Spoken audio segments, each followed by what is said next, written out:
avvio BookTab,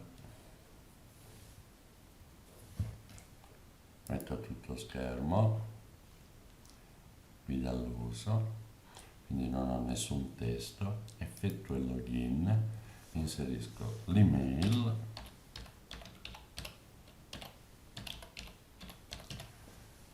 e la password di MyZanichelli, quindi stessa mail e stessa password per accedere, che utilizziamo per accedere a MyZanichelli. Effettuo il login ed automaticamente compaiono sullo schermo i testi afferenti alla mia area disciplinare, quindi tutti i testi, solo i testi scaricati oppure i testi preferiti.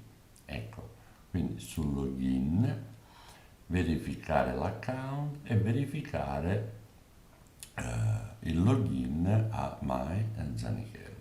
Effettuato questo abbiamo a disposizione i libri, nel mio caso ci sono 851